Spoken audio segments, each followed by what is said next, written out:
Student, आज मैं आप लोगों के लिए फोर्थ चैप्टर का पार्ट फर्स्ट लेके आई हूँ BEd first year biological science में।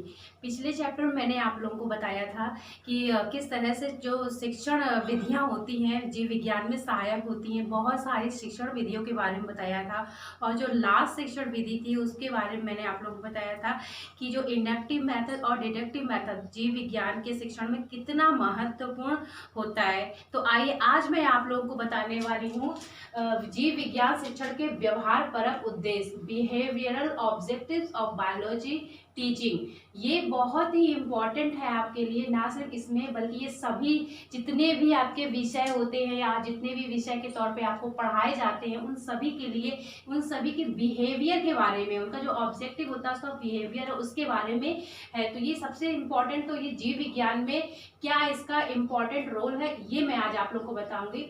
तो अगर मैं शुरू करूं शैक्षिक उद्देश्य तथा विषय शिक्षण के उद्देश्य, सबसे पहले तो मैं इसी से ही शुरुआत करती हूं कि प्रत्येक विषय के शिक्षण द्वारा बालक में कुछ गुण विशेष ही विकसित किए जा सकते हैं। जो भाषा शिक्षण द्वारा अभिव्यक्ति क्षमता, गणित, तार्किक योग्यता, विज्ञान शिक्षण द्वारा वैज्ञानिक दृष्टिकोण आदि।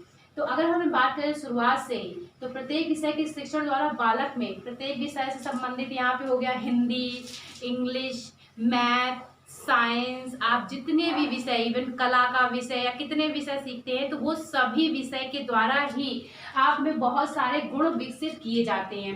अगर कला की बात करें तो आप में चित्रकारी का गुण विशेष होगा, मैथ की बात करें तो तार्किकता आएगी, विज्ञान की बात करें तो व्यवहार परक यानी कि वैज्ञानिक दृष्टिकोण आप में आएगा।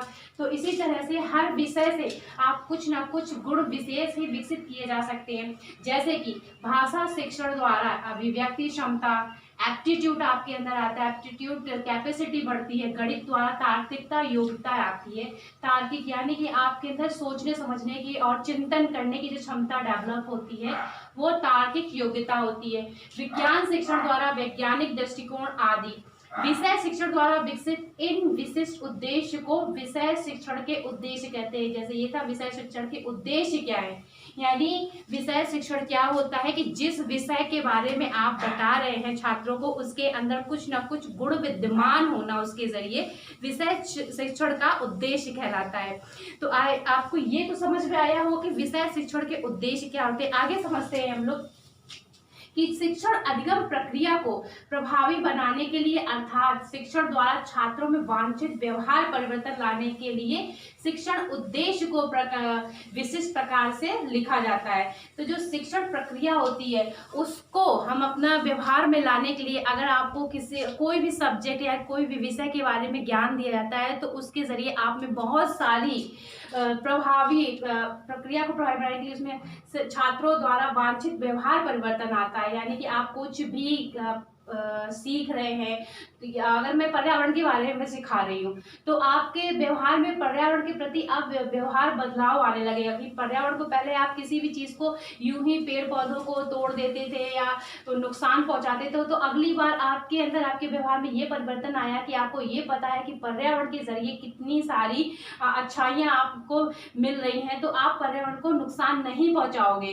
तो ये आपके व्यवहार में परिवर्तन लाने के लिए शिक्षण उद्देश्य को विशिष्ट प्रकार से लिखा जाता है।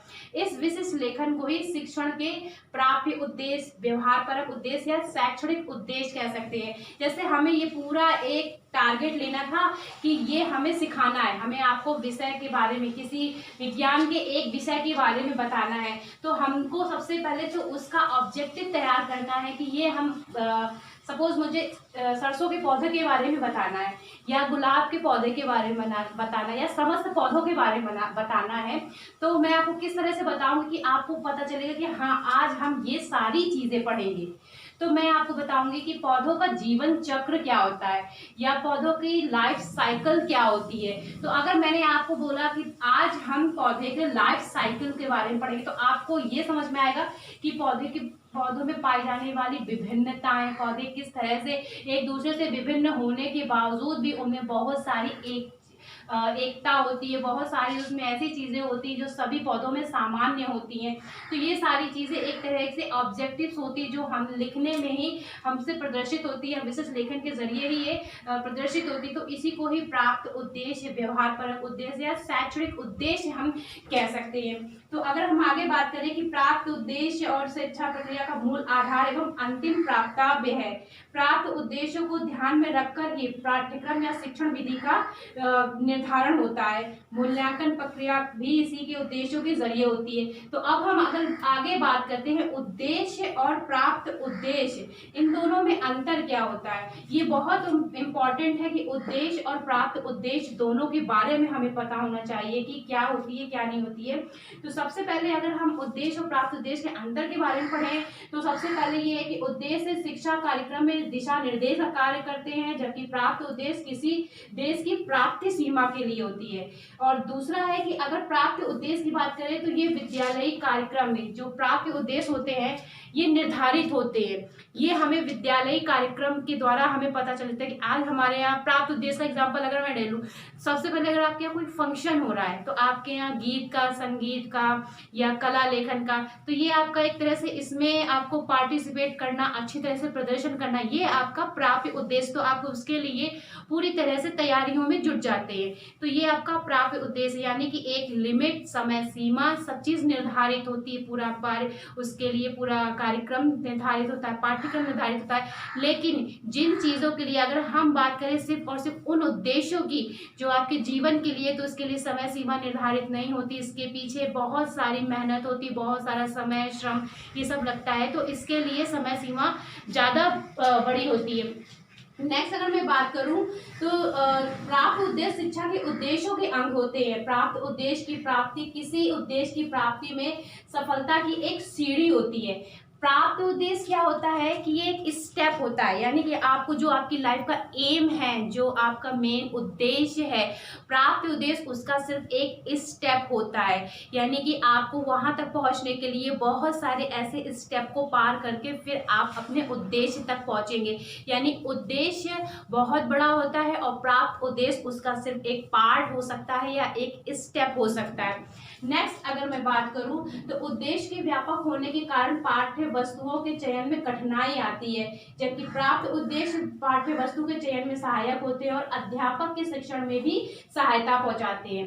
तो आज मैंने आप लोगों को जीव विज्ञान के शिक्षण के व्यवहार परक उद्देश्य बताए। शैक्षिक उद्देश्य तथा विषय शिक्षण के उद्देश्य क्या होते हैं। शैक्षिक उद्देश्य मैंने आप लोगों को बताया कि जिस भी सब्जेक्ट के बारे में आप पढ़ाने जा रहे हो तो आप इस विशिष्ट लेखन के साथ में उस चीज को लिखे कि बच्चों को ये पता होना चाहिए कि आज इस पूरे पाठ में मैं ये चीज पढ़ूंगा। दूसरा अगर मैं बात करूं कि यहाँ पे आपका विषय शिक्षण क्या होता है, विषय शिक्षण के उद्देश्य क्या होते हैं, तो यहाँ पे विषय शिक्षण का उद्देश्य ये होता है कि आप जिस विषय के बारे में पढ़ रहे हैं उससे आपके व्यवहार में जो परिवर्तन आ रहा है, आप उस विषय से कुछ ना कुछ गुण विशेष सीख रहे हैं, आप में वो क्षमताएं डेवलप हो रही हैं, तो उसी को हम लोग विषय शिक्षण के उद्देश्य कह सकते हैं। तो आज आप लोगों को मैंने बताया कि शैक्षिक उद्देश्य क्या होते हैं और विषय शिक्षण के उद्देश्य क्या होते हैं। ये आपको पूर्ण रूप से जानकारी मिल गई है। तो अब मैं नेक्स्ट वीडियो में आपको इसके आगे का पढ़ाऊंगी। Thank you.